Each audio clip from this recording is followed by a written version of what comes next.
ગુજરાત રાજ્યમાં લઘુત્તમ તાપમાનમાં સામાન્ય કરતાં 2 થી 3 ડિગ્રીનો ઘટાડો થતાં લોકો કાતિલ ઠંડીનો અનુભવ કરી રહ્યા છે। એ જ રીતે પાટનગર ગાંધીનગરમાં પણ આજે સવારથી ઠંડીનો ચમકારો અનુભવાઈ રહ્યો છે। તો આજે વર્ષ 2024ના અંતિમ દિવસે એટલે કે 31 ડિસેમ્બર સવારે ગાંધીનગરમાં તાપમાનનો પારો 11 ડિગ્રી નોંધાયો હતો। તો માઉન્ટ આબુમાં ઠંડીનો પારો ગગડીને માઇનસમાં પહોંચી જતા તેની અસર ગાંધીનગરમાં પણ વર્તાઈ રહી છે। તો સમગ્ર રાજ્યમાં શિયાળાની મોસમ જામી હોય તે પ્રકારે ડિસેમ્બરના અંતિમ સપ્તાહથી લોકોને ઠંડી અનુભવવા મળી રહી છે। તો આમ તો ઘણા દિવસથી વાતાવરણમાં થયેલા ફેરબદલના પગલે ઠંડીનું પ્રમાણ ધીમે ધીમે તીવ્ર થઈ રહ્યું હોય છે।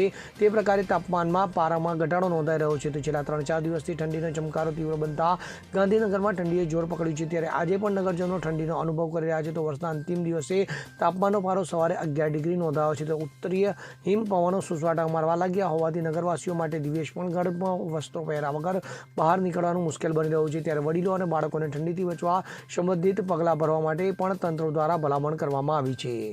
Bureau report CN24 news.